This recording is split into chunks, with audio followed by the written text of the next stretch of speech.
ऐसे ही मंगा एक्सप्लेनेशन हिंदी में बनने के लिए हमारी दबजिन मंगा चैनल को लाइक, शेयर, कमेंट, सब्सक्राइब कीजिए। कहानी की शुरुआत हलचल भरे, खूबसूरत और धूप से जगमगाते शहर शंघाई में होती है। वहां हैं हम एक मां को अपने बेटे चेन चेन की देखभाल करते हुए देखते हैं, जो उसे बता रही है कि वह कितना भाग्यशाली है कि उसे सारा दिन सिर्फ खाना और सोना मिलता है। वह आगे कहती है कि अगर उसका बेटा स्वस्थ रूप से बड़ा होता है तो उसकी सारी मेहनत सार्थक हो जाएगी। लेकिन हमारा नायक वास्तव में इस बच्चे के रूप में पुनर्जन्म ले चुका है और वह स्तनपान से ऊर्जा अंक भी अर्जित कर रहा है।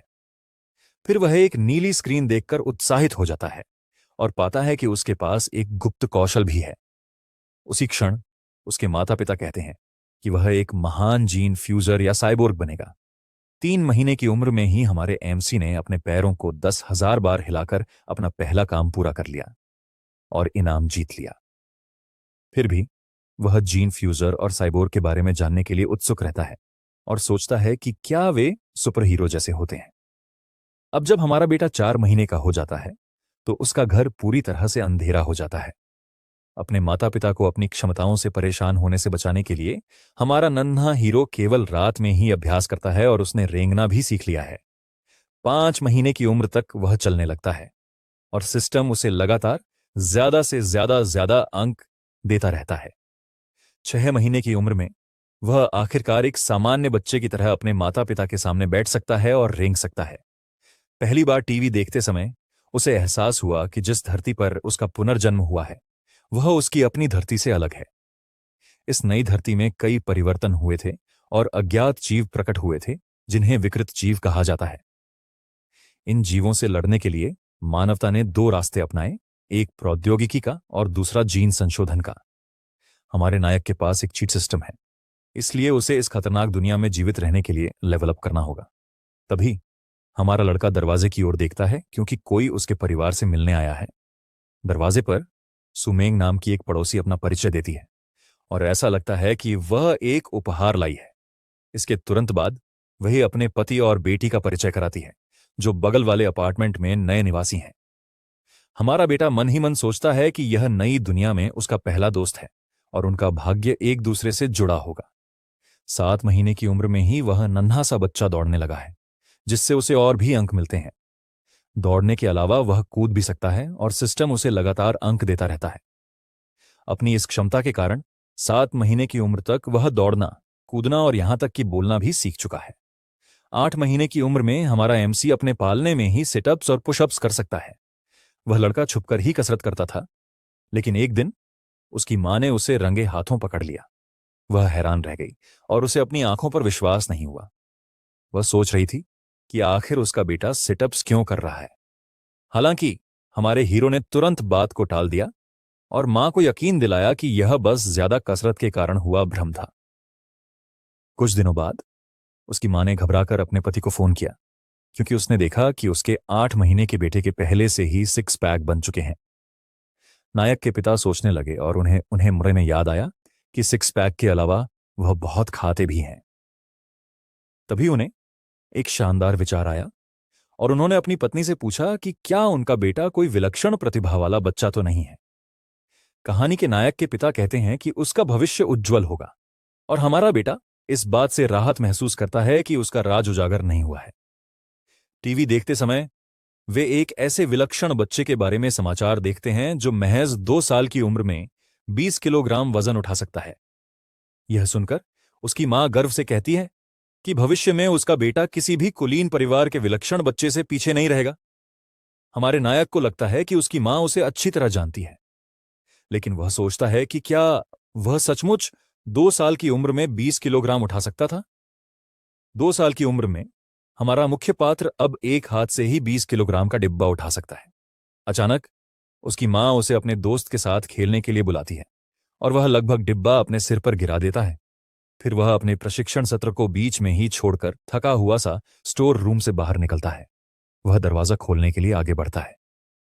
दरवाजा खोलते ही हमारा युवा नायक जो देखता है उसे देखकर थोड़ा आश्चर्यचकित हो जाता है। वहां शेन किंगयान हाथों में पाई लिए खड़ी थी और हालांकि वह उसी उम्र की थी, फिर भी वह एक बच्चे की तरह बोलती थी। उनकी मानसिक उम्र में अंतर होने के कारण वे ज्यादा खेलते नहीं हैं, इसलिए वह ज्यादातर उसके प्रशिक्षण के लिए एक भारवाहक के रूप में काम करती है। हालांकि उस छोटे लड़के को एहसास होता है कि प्रशिक्षण के लिए अपनी दोस्त को भारवाहक के रूप में इस इस्तेमाल करने में एक छोटी सी समस्या है, और वह समस्या यह है कि कभी-कभी वह कसरत करते समय उसकी पीठ पर पेशाब कर देती है। 3. हमारा बेटा बहुत ताकतवर है और एक हाथ से 40 किलोग्राम उठा सकता है। अब 4 साल की उम्र में वह टीवी पर एक विलक्षण प्रतिभा वाले व्यक्ति को 30 किलोग्राम उठाते हुए देखता है और मन ही मन सोचता है कि वह उससे भी ज्यादा ताकतवर है। ताकतवर होने के बावजूद उसका शारीरिक स्तर अभी भी प्रथम श्रेणी में है और वह सोचता है कि अगला स्तर क्या हो सकता है। इसी सोच के साथ हमारा नन्हा नायक पहली बार घर से बाहर निकलता है और दुनिया देखता है। सबसे पहले वह पुस्तकालय जाने का फैसला करता है, क्योंकि उसके माता पिता उसे इलेक्ट्रॉनिक उपकरणों का इस्तेमाल करने नहीं देते। वह पहुंचकर वह सबसे आगे दौड़ता है, जबकि उसका दोस्त उसे रुकने के लिए पुकारता है। उसकी मां पूछती है कि उसे इतनी कठिन किताबें क्यों पसंद हैं, लेकिन हमारा नन्हा नायक पढ़ता ही रहता है। किताबें पढ़ते पढ़ते उसे पता चलता है कि दुनिया को 6 जैविक स्तरों में बांटा गया है, सामान्य से लेकर पौराणिक तक। उसे यह भी पता चलता है कि प्रत्येक स्तर में 9 पद हैं और इस खतरनाक दुनिया में वह खुद को बहुत छोटा महसूस करता है। जैसे जैसे वह पढ़ता जाता है, सिस्टम उसे 100 मिलियन अक्षर पढ़ने की एक नई क्षमता से पुरस्कृत करता है। सिस्टम से मिले एक नए मिशन के साथ हमारा मुख्य पात्र अगले कुछ दिनों तक लगातार अभ्यास और पढ़ाई करता रहता है। 4 साल की उम्र में वह आखिरकार अपने दोस्त के साथ किंडरगार्टन जाना शुरू कर देता है। कुछ ही समय बाद वह लेवल 2 पर पहुंच जाता है और 80 किलोग्राम वजन उठाने और अविश्वसनीय रूप से तेज दौड़ने में सक्षम हो जाता है।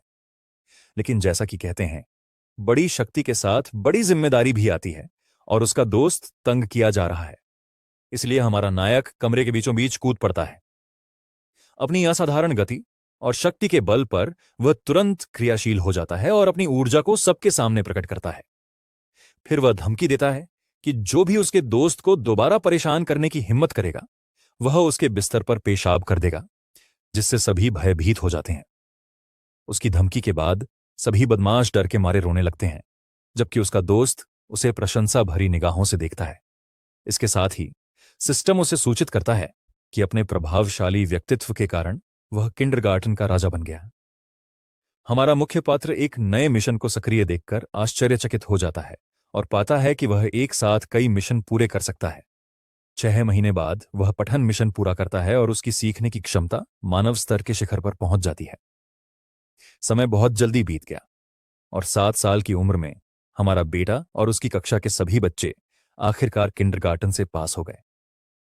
प्राथमिक विद्यालय शुरू होने से पहले की छुट्टियों में उसने खूब अभ्यास किया और अपनी क्षमता को निखारा, यहां तक कि वह 200 किलोग्राम वजन उठाने में सक्षम हो गया। उसकी कूदने की क्षमता में भी काफी सुधार हुआ और इस बार उसने 2 मीटर की छलांग लगाने का रिकॉर्ड तोड़ दिया। इसके अलावा उसकी गति में भी वृद्धि हुई और अंततः उसने 100 मीटर की दौड़ 8 सेकंड से भी कम समय में पूरी कर ली। अपनी असाधारण बुद्धिमत्ता के बल पर उसने प्राथमिक विद्यालय का पूरा पाठ्यक्रम पूरा कर लिया और अपनी अगली उपलब्धि हासिल करने के लिए उत्सुक था। अंततः उसका प्राथमिक विद्यालय जीवन शुरू हुआ और उसे पता था कि प्रतियोगिताएं उसके लिए बहुत आसान होंगी। और जैसा कि उम्मीद थी, उसने राष्ट्रीय शैक्षणिक प्रतियोगिता जीत ली, जिससे उसका परिवार बहुत गौरवान्वित हुआ। स्कूल में अपने खाली समय के दौरान हमारे युवा नायक ने अपने दोस्त शेन किंगयान को ट्यूशन देने का अवसर लिया। वह बहुत प्रतिभाशाली नहीं थी, लेकिन उसकी मदद से वह कक्षा में उसके ठीक पीछे दूसरी सर्वश्रेष्ठ छात्रा बन गई। टाइटल जल्दी हासिल करने के लिए उसने सभी खेल प्रतियोगिताओं में भाग लिया और हर रिकॉर्ड तोड़ दिया। लेकिन जब उसे लगा कि उसकी स्कूली जिंदगी शांतिपूर्ण रहेगी, तभी उसकी कक्षा में एक नई छात्रा आ गई। शिक्षक ने बायजियो नाम की नई छात्रा का परिचय कराया और हमारे मुख्य पात्र को उससे एक हल्की सी आभा महसूस हुई, जो पूरी तरह से मानवीय नहीं लग रही थी। सफेद बालों वाली नई छात्रा कक्षा के गलियारे से गुजरती है और सबका ध्यान अपनी ओर खींच लेती है। नायक का दोस्त उस नई लड़की के बालों पर टिप्पणी करता है, लेकिन हमारा नायक किसी और ही बात में मग्न था। तभी सफेद बालों वाली लड़की अपनी सीट पर बैठ जाती है। वह उसके व्यक्तित्व को लेकर चिंतित था, जो मानवीय नहीं लगता था, और उसे संदेह था कि कहीं वह जीन फ्यूजर तो नहीं है। अगले कुछ दिनों तक वह नई लड़की किसी से बात नहीं करती थी और सारा समय अपनी डेस्क पर सोती रहती थी। शुरू में तो सभी उसके बारे में जानने को उत्सुक थे, लेकिन समय बीतने के साथ साथ उन्होंने उस पर ध्यान देना ही बंद कर दिया। 1 महीने बाद जब लड़की को पसीना आने लगा तो वह टुकड़ा टूट गया। उस पदार्थ की गंध आसपास के सभी लोगों को बहुत तेज और अप्रिय लगी।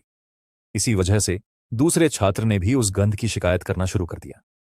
एक बच्चा उसके पास आता है और उस पर पानी फेंकते हुए कहता है कि वह उसकी मदद करेगा सफाई करने में। गीली मेज पर हाथ रखे हुए लड़की अपनी मुट्ठियां भींच लेती है, जिससे उसका गुस्सा जाहिर होता है। हालांकि वह अपने आंसू रोकने की कोशिश करती है, लेकिन सबके सामने अपमानित होने के बाद वह उन्हें रोक नहीं पाती। फिर वो लड़की अपनी डेस्क पर फूट फूट कर रोने लगती है, जबकि बाकी छात्र बिना कुछ किए बस देखते रहते हैं। तभी उसका दोस्त पूछता है कि क्या वे बेचारी बाई जियो की मदद कर सकते हैं, जो गुंडों के हाथों परेशान थी।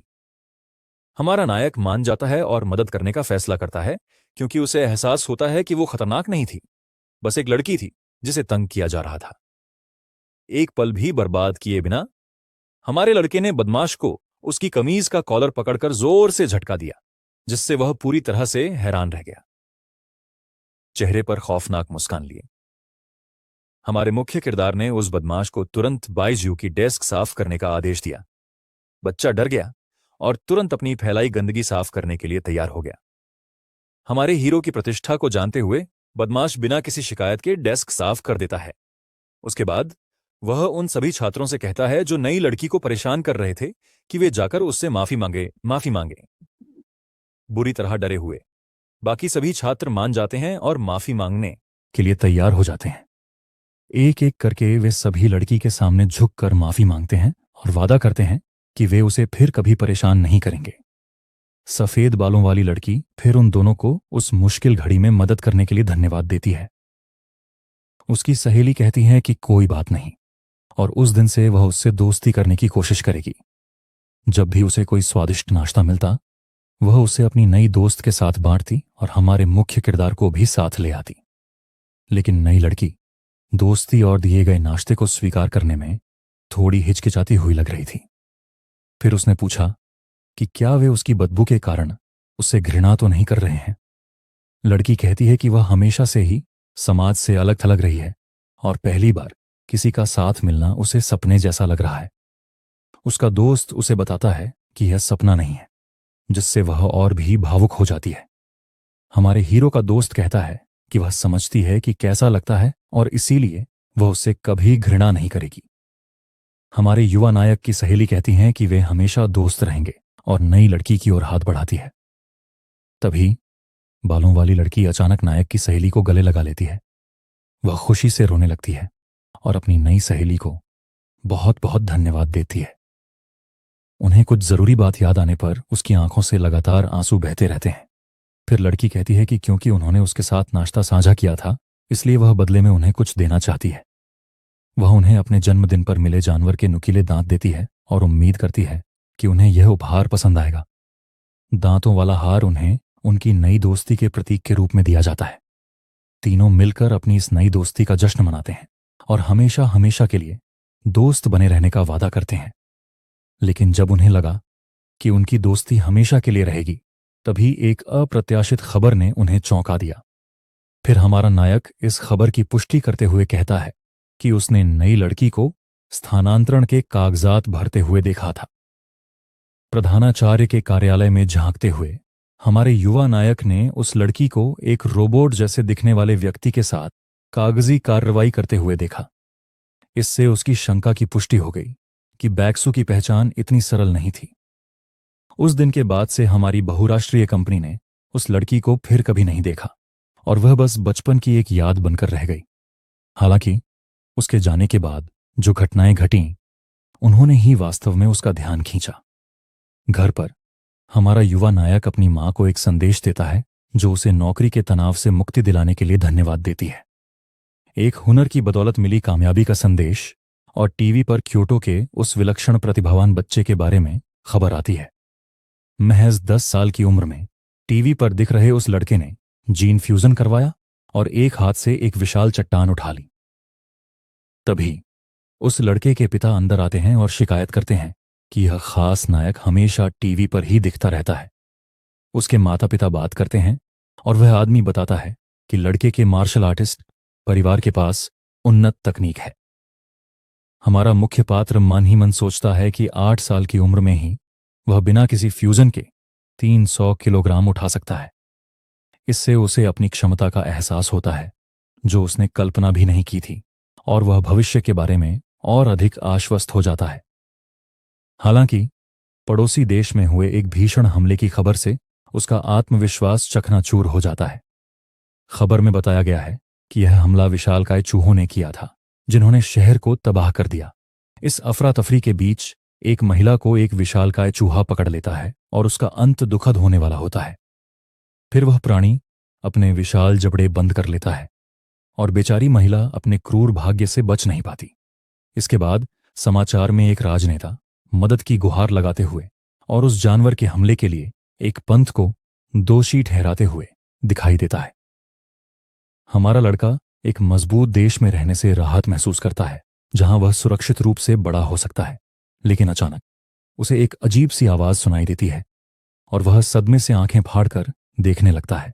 फिर हवा में एक धमाके की आवाज से सब चौंक जाते हैं और हमारा युवा नायक पूरी तरह सतर्क हो जाता है। बिना सोचे समझे हमारा नायक यह देखने के लिए खिड़की की ओर दौड़ता है कि क्या हुआ है। वहां पहुंचकर वह सावधानी से पर्दा हटाकर बाहर का नजारा देखता है। खिड़की से उसे कई साइबोर्ग उड़ते हुए दिखाई देते हैं और वह सोचता है कि इतने सारे साइबोर्ग क्यों हैं। अगली सुबह सब कुछ सामान्य हो जाता है और हमारा लड़का स्कूल चला जाता है। जब वह वहां पहुंचता है तो उसकी दोस्त उसका इंतजार कर रही होती है और शिकायत करती है कि वह आज क्लास के लिए देर से आया है। तभी हमारा नायक उसकी तरफ देखता है और उसे कुछ अजीब सी चमक दिखाई देती है। वह पास जाकर देखता है कि बाईजू द्वारा दी गई जानवर की दांत जैसी चीज तेजी से चमक रही है। इसके साथ ही उसे आखिरकार समझ आ गया कि लड़की की रहस्यमयी आभा उस राक्षसी दांत से आ रही थी। चमक कुछ ही देर में फीकी पड़ गई, लेकिन वह पिछली रात की घटनाओं के बारे में सोचता रहा। जब वे सड़क पर चल रहे थे तभी उनके सामने एक रहस्यमयी और लंबी महिला प्रकट हुई। लाल बालों वाली महिला मुस्कुराते हुए कहती है कि वे बहुत प्यारे बच्चे हैं। फिर वह पूछती है कि क्या वे दोनों भाई बहन हैं या शायद प्रेमी प्रेमिका। उसका दोस्त मुस्कुराते हुए जवाब देता है कि वे बचपन के अच्छे दोस्त हैं। एक शरारती मुस्कान के साथ महिला कहती है कि वह उनकी दोस्ती से ईर्ष्या करती है। वह पूछती है कि उनके माता पिता कहाँ हैं, क्योंकि वे अकेले चल रहे हैं।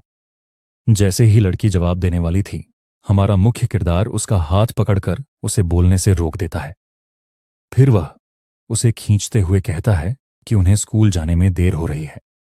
स्कूल के मैदान में पहुंचकर वह लड़का अपने दोस्त को अजनबियों से बात न करने की चेतावनी देता है। समय बीतता है और स्कूल के बाद दोनों बच्चे साथ में घर की ओर चल पड़ते हैं। उसका दोस्त शिकायत करता है कि गली बहुत शांत है और उसमें एक अजीब सा डर का माहौल है। हमारा लड़का बताता है कि उस इलाके में तोड़फोड़ होने वाली है, इसलिए वहां कोई नहीं है।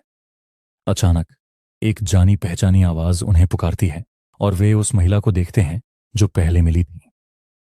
लाल बालों वाली महिला उनका इंतजार कर रही थी और कहती है कि उसने उन्हें ढूंढ लिया है। हमारा मुख्य किरदार हैरान रह जाता है क्योंकि उसने शॉर्टकट लिया था, फिर भी वह महिला उनका पीछा करने में कामयाब रही। तभी उस महिला के पीछे एक हट्टा कट्टा आदमी दिखाई देता है और वह उन्हें अपने घर खाना खाने के लिए आमंत्रित करती है। वह हट्टा कट्टा आदमी अपना धैर्य खो बैठता है और उन दोनों को जबरदस्ती पकड़ने के लिए उन पर झपट पड़ता है। वह कहता है कि उसे उन्हें जल्दी बेचना है और उन्हें छीनने के लिए आगे बढ़ता है। हमारा नायक जरा भी नहीं डरता और निडर होकर लड़ाई के लिए तैयार हो जाता है। एक झटके में उसने उस हट्टे कट्टे आदमी पर जोरदार मुक्का मारा। मुक्का सीधे उसके गुप्तांगों पर लगा, जिससे उसकी सांसें रुक गईं।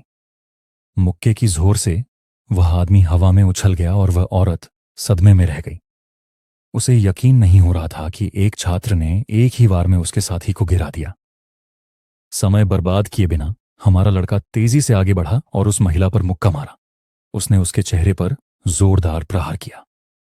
उन दोनों को गिराने के बाद हमारा युवा नायक काम पूरा करने के लिए जमीन से एक ईंट उठाता है। वह देखता है कि आसपास कोई कैमरा नहीं है और फैसला करता है कि उसे उन्हें हमेशा के लिए नष्ट कर देना चाहिए। लेकिन अचानक जमीन हिलने लगती है और उसका दोस्त सोचता है कि आखिर क्या हो रहा है। उसी क्षण एक विशाल पंजा दीवार तोड़कर बाहर निकलता है। इमारतों के बीच से एक विशालकाय चूहा निकलता है और दहाड़ता है।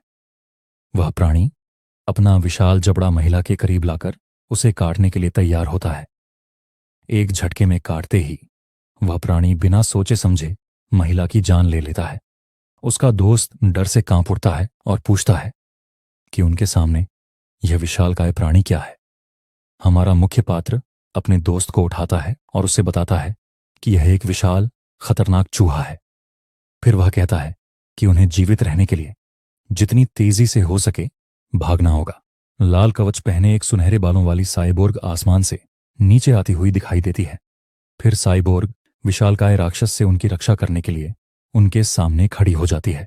जब हमारी नायिका उस महिला को देखकर अचंभित हो जाती है तो वह प्राणी के सामने हवा में मंडराती रहती है। बिना समय बर्बाद किए नायिका अपने हाथ में एक शक्तिशाली ऊर्जा आक्रमण तैयार करना शुरू कर देती है।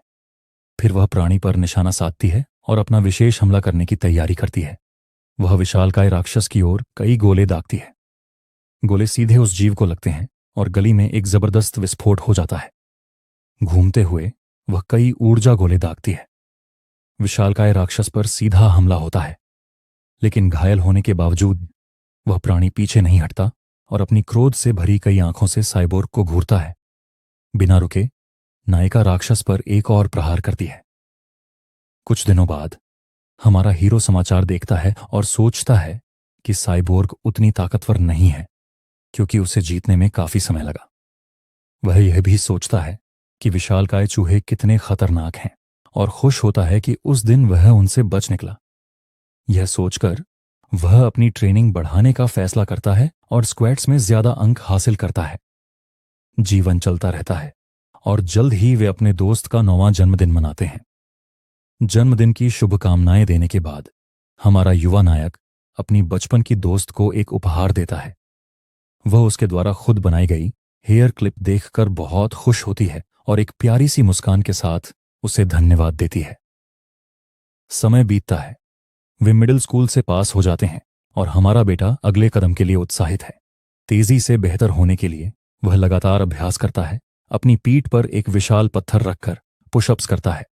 इस अथक परिश्रम से वह अंततः तीसरे स्तर तक पहुंच जाता है और उसकी शारीरिक क्षमता में जबरदस्त सुधार होता है। वह टीवी देख रहा है और सोच रहा है कि क्योटो का विलक्षण प्रतिभावान लड़का अब किस स्तर पर होगा। 14 वर्षीय विलक्षण प्रतिभावान लड़का 2000 किलोग्राम वजन उठा लेता है, लेकिन हमारा मुख्य पात्र समझता है कि वह उससे भी अधिक शक्तिशाली है। यह देखकर वह उत्साहित हो जाता है और सोचने लगता है कि भविष्य में जीन संलयन के बाद वह कितना शक्तिशाली हो जाएगा। एक खूबसूरत धूप भरे दिन आखिरकार हाई स्कूल शुरू हो गया है और अपनी पढ़ाई में सबसे होशियार छात्र होने के कारण उसे कई प्रतिष्ठित स्कूलों से निमंत्रण मिला है। दाखिले के दिन प्रधानाचार्य और शिक्षक उसके उज्जवल भविष्य की कामना करते हुए उसका स्वागत करते हैं, लेकिन असल में वह सिर्फ अपने दोस्तों के साथ मौज मस्ती करना चाहता है। उसकी दोस्त बहुत उत्साहित हो जाती है और उसे बुलाकर अपना तय खेल शुरू करने को कहती है। एक झटके में वह एक खास तकनीक से बॉडी सर्व करती है, जिसे फेरी कर्व बॉल कहते हैं, लेकिन तभी कोई बीच में आकर बॉडी को हवा में ही पकड़ लेता है और खेल में दखल देता है। तभी एक सीनियर छात्र आता है और कहता है कि कोर्ट बड़े छात्रों के लिए आरक्षित है। गुंडे लड़की को घेर लेते हैं और उसे निजी ट्यूशन देने की पेशकश करते हैं, लेकिन वह साफ तौर पर मना कर देती है। यह देखकर हमारा हीरो भड़क उठता है और उन गुंडों से कहता है कि वे उसकी दोस्त से तुरंत दूर हट जाएं। सीनियर छात्र ने बस एक घमंडी मुस्कान दी और कहा कि इससे कोई फर्क नहीं पड़ता कि पहले कौन आया था, क्योंकि अब तो मैं ही मैदान में उतरूंगा। तभी हमारे लड़के ने चिड़िया पकड़ी और उस लड़के को चेतावनी दी कि ध्यान से सुनो। उसने चिड़िया को हवा में उछाल दिया। वह ऊंची छलांग लगाता है और चिड़िया को जोरदार प्रहार से मारने के लिए तैयार हो जाता है ताकि उन्हें अपने नियम दिखा सके। हवा में पूरी ताकत से वह रैकेट को चिड़िया पर मारता है। जोरदार प्रहार से चिड़िया रॉकेट की तरह उनकी ओर बढ़ती है। चिड़िया गोली की रफ्तार से उड़ती हुई आई और सीधे गुंडे के रैकेट को भेद गई। यह देखकर सारे गुंडे भयभीत हो गए और सोचने लगे कि क्या हमारा खिलाड़ी सच में इंसान है। बुरी तरह डरे हुए वे झुके, माफी मांगी और पीछे मुड़े बिना मैदान से भाग गए।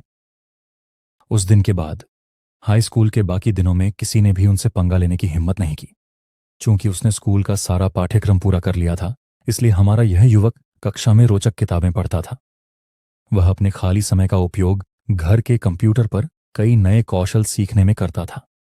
खिताब हासिल करने के लिए उन्होंने हर चैंपियनशिप जीती और हर क्षेत्र में सर्वोच्च अंक प्राप्त किए। वह ऐसा कर सकता था। इसी वजह से उसके कई प्रशंसक बन गए, लेकिन फिर भी उसे बड़ी सफलता नहीं मिली। लड़कियों को नजरअंदाज करते हुए उसने अपने दोस्त की मदद करने पर ध्यान केंद्रित किया। इस महोत्सव में वह 3 स्पर्धाओं में भाग लेता है और शॉट पुट में वह 201 मीटर का थ्रो करता है। उसने इन 3 स्पर्धाओं को इसलिए चुना ताकि वह अपनी ताकत, कूदने की क्षमता और गति का प्रदर्शन कर सके। और हमारे एंकर को पता था कि इन तीनों श्रेणियों में दबदबा बनाकर वह पूरी खेल प्रतियोगिता में अपना दबदबा कायम कर लेगा। अपनी पूरी ताकत न लगाने के बावजूद उसने बिना किसी खास मेहनत के पहला स्थान हासिल कर लिया। लेकिन अचानक उसे अपने शरीर में एक अलग तरह की ऊर्जा का प्रवाह महसूस हुआ। सिस्टम ने उसकी इस श्रेष्ठता के लिए उसे पुरस्कृत किया और आखिरकार उसने हाई स्कूल के टॉप डॉग का खिताब जीत लिया। स्कूल के प्रवेश द्वार से गुजरते हुए हमारा लड़का सोचता है कि जीवों का जीवन सार विकसित हो सकता है और उसके स्वयं के विकास को बढ़ावा दे सकता है। उसे अचानक कुछ याद आता है और वह चलना बंद कर देता है। फिर वह उसके पास जाता है और उससे एक पल के लिए उसका दांत उधार मांगता है। बिना किसी झिझक के वह दांत जरा हार हमारे नायक को सौंप देती है। जैसे ही वह उस जानवर के दांत को छूता है, हमारे युवक के साथ कुछ अजीबोगरीब होने लगता है। एक सिस्टम स्क्रीन खुलती है जिससे पता चलता है कि उसने एक विशालकाय तितली का सार सोख लिया है और इस खोज से वह पूरी तरह से स्तब्ध रह जाता है। बाद में उसी रात अपने कमरे में हमारा नायक उस विचित्र प्राणी के बारे में जानकारी खोजने के लिए ऑनलाइन खोज करने का फैसला करता है।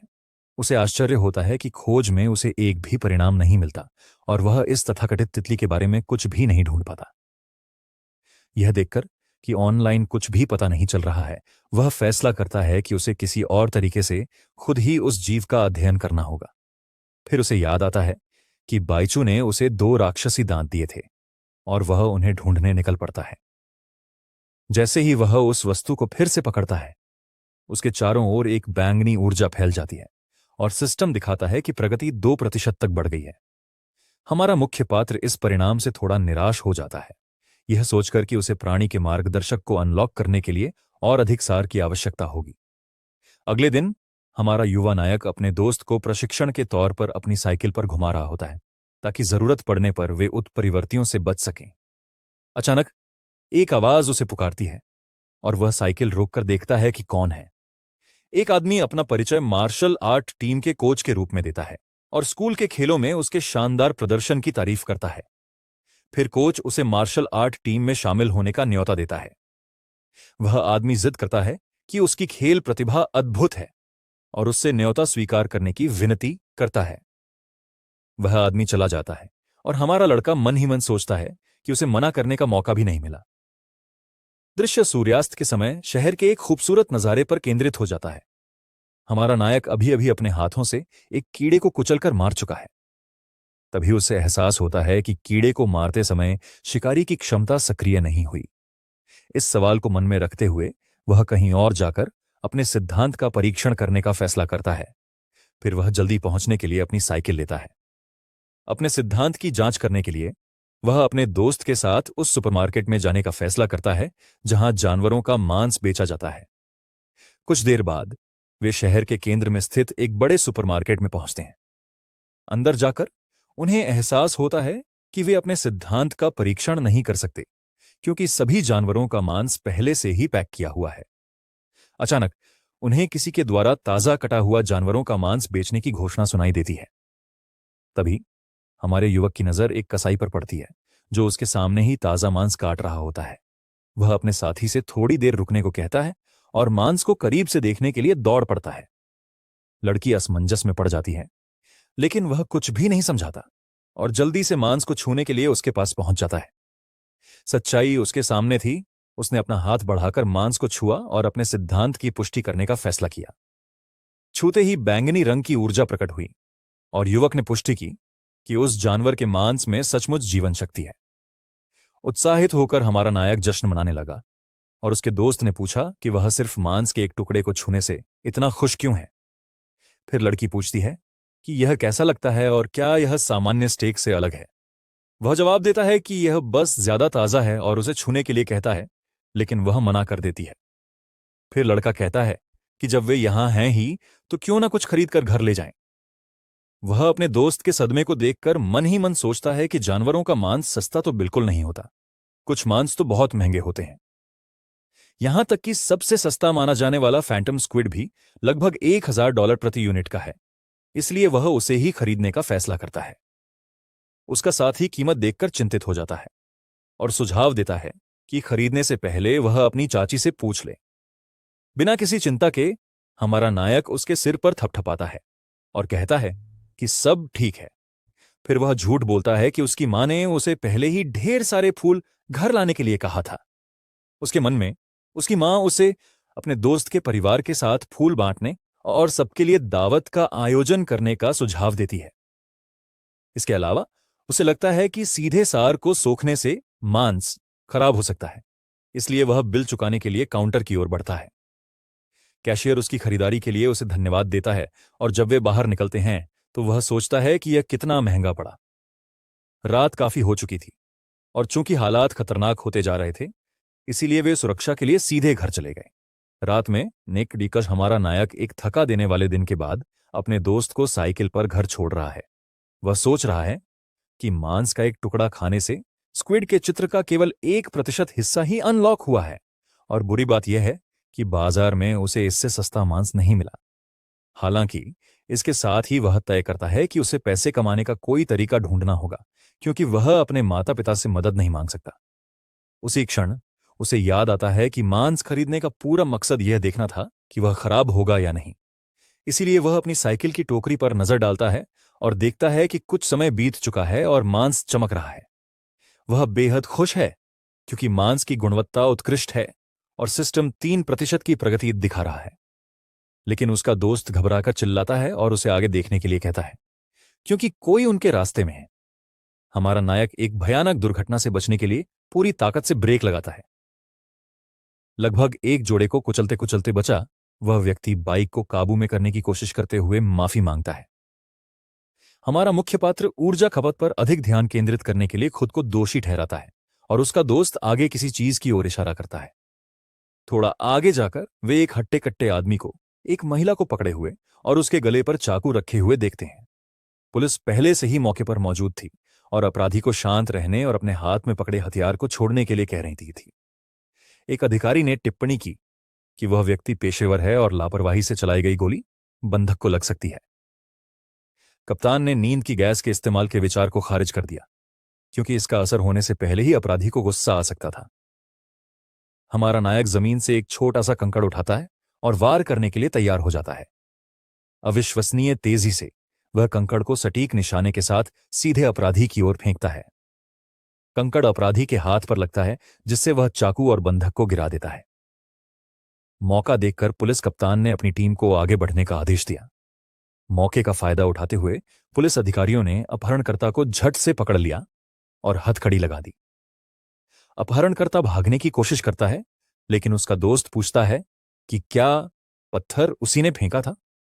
अचानक कप्तान उन्हें रुकने का आदेश देता है और पूछता है कि क्या कंकड़ फेंकने वाला बच्चा ही था। घबराकर नायक चेहरे पर बनावटी मुस्कान लिए सब कुछ नकार देता है।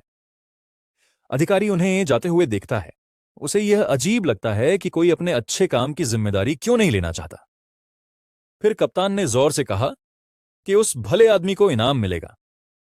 इनाम की घोषणा सुनते ही हमारे नौजवान की आंखें चमक उठीं। बिना सोचे समझे उसने अचानक ब्रेक लगाया और साइकिल को तेजी से अधिकारी की ओर मोड़ दिया। बच्चा कबूल करता है कि यह उसने ही किया है और कहता है कि इस समय उसके लिए पैसा बहुत जरूरी है। इसके बाद वे उसकी पहली कमाई लेने के लिए पुलिस स्टेशन जाते हैं। लेकिन कुछ अप्रत्याशित घटित होता है और अपराधी एक राक्षस में बदलने लगता है। अपराधी एक विशाल चूहे में बदल जाता है और एक अधिकारी चिल्लाता है कि वह विधर्मी है और उसमें उत्परिवर्तन के लक्षण दिखाई दे रहे हैं। वह प्राणी बिना सोचे समझे हमला कर देता है और एक ही झटके में एक महिला अधिकारी को हवा में उछाल देता है।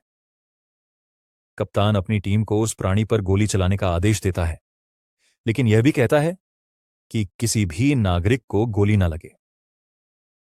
पुलिस अधिकारियों ने राक्षस पर अपनी बंदूकें खाली कर दी, लेकिन गोलियों का कोई असर नहीं हुआ और उन्होंने अतिरिक्त सहायता के लिए पुकार लगाई। इस बीच नायक की सहेली इस अफरा तफरी भरी स्थिति को ठीक से संभाल नहीं पा रही थी। हमारा नायक उन दोनों को पकड़कर भागने लगा और कहने लगा कि अपनी जान बचाना सबसे जरूरी है। राक्षस को देखकर उसे राहत मिलती है। फिर वह सोचने लगता है कि वह चूहे के राजा की कितनी शक्ति को अवशोषित कर सकता है और इसका पता लगाने का एक ही तरीका है। धीरे से वह अपना हाथ बढ़ाता है और राक्षस के शरीर को छूता है, जिससे वह प्राणी की जीवन शक्ति को अवशोषित करना शुरू कर देता है। उस क्षण अपने भीतर प्रवाहित हो रही अपार शक्ति से वह तुरंत चौंक जाता है। तभी सिस्टम उसे सचेत करता है कि उसने सार का एक अंश ग्रहण कर लिया है और विशालकाय उत्परिवर्ती चूहे तक पहुंचने के लिए उसका मार्गदर्शक 5% तक पहुंच गया है। हमारा नायक तब शांत दिखने के लिए काफी प्रयास करता है और पुलिस वाला उसे स्थिर रहने और वाहन में ज्यादा हिलने डुलने से मना करता है। पुलिस स्टेशन में पुलिस अधिकारी उस लड़के से पूछता है कि उसने इतनी दूर से पत्थर मारकर बदमाश के हाथ पर कैसे वार किया। लड़का कहता है कि उसने अपने दाहिने हाथ पर खूब मेहनत की है, लेकिन पुलिस अधिकारी को उसकी बात पर जरा भी यकीन नहीं होता। उसी समय हमारे हीरो की मां अपने दोस्त के परिवार को लेने आती है और वह अचानक आए इस दौरे से पूरी तरह हैरान रह जाता है। महिला घबराकर अपने बेटे की ओर दौड़ती है, उसका नाम पुकारती है। चिंता से उसका बुरा हाल हो चुका है। वह उसे गले लगाती है और पूछती है कि क्या वह ठीक है। हमारा बेटा उसे शांत करते हुए कहता है कि वह बिल्कुल ठीक है और उसे इनाम भी मिला है। फिर उसकी मां उससे वादा करवाती है कि अगली बार जब कोई खतरा आएगा तो वह किसी सुरक्षित जगह पर छिप जाएगा। वह आगे कहती है कि उसकी एकमात्र इच्छा यही है कि उसका बेटा सुरक्षित और स्वस्थ, बिना किसी खरोंच के बड़ा हो। हमारा नायक वादा करता है कि वह पहले अपनी रक्षा करेगा और अपनी मां के साथ चला जाता है, जबकि कप्तान बस यह सब देखता रहता है। 2 महिला अधिकारी चूहे के देवता, एक पंथ जो और भी साहसी होता जा रहा है, और विश्वविद्यालयों के बारे में चर्चा कर रही हैं।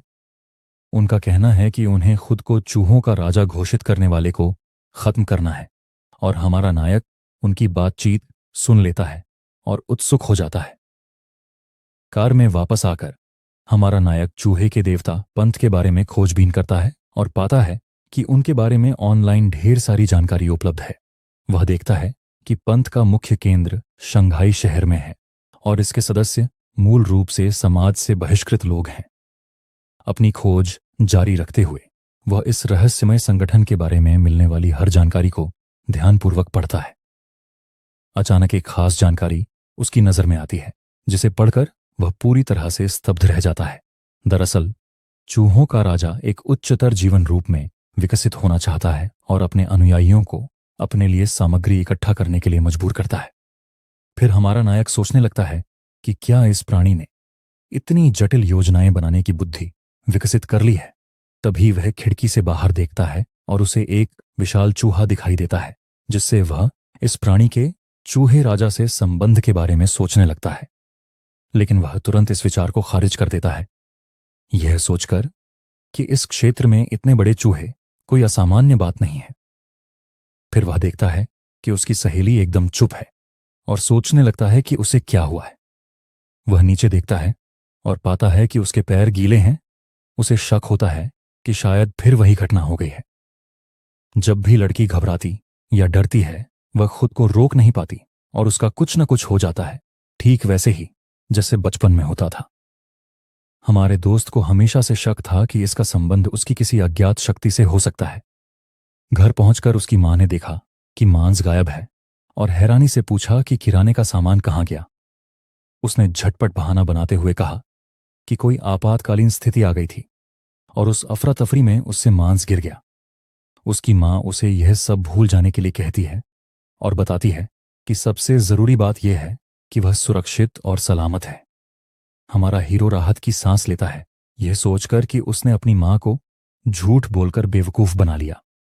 उसके पिता मांस ढूंढने के लिए बाहर जाने की कोशिश करते हैं, लेकिन लड़का उन्हें रोक देता है और कहता है कि खाना खराब हो चुका है, जिससे पिता हैरान रह जाते हैं। इसी बीच थाने में कप्तान अभी भी यह समझने की कोशिश कर रहा है कि एक हाई स्कूल के लड़के ने इतनी ताकत से पत्थर कैसे फेंका। उसके चेहरे पर गंभीर भाव हैं, क्योंकि उस युवक की कहानी उसे बिल्कुल समझ नहीं आ रही थी। अचानक उसके ठीक सामने एक अलमारी के ऊपर एक विशाल चूहा प्रकट होता है, जिससे अधिकारी पूरी तरह से दंग रह जाता है। फिर वह प्राणी अपने नुकीले पंजों को फैलाकर अधिकारी की ओर झपटा। एक पल भी बर्बाद किए बिना कप्तान ने अपनी बंदूक निकाली और उस राक्षस पर कई गोलियां चलाईं। लेकिन ऐसा लगा कि गोलियां काफी नहीं थीं और उस विशालकाय प्राणी ने अधिकारी को सिर पर जोरदार प्रहार किया।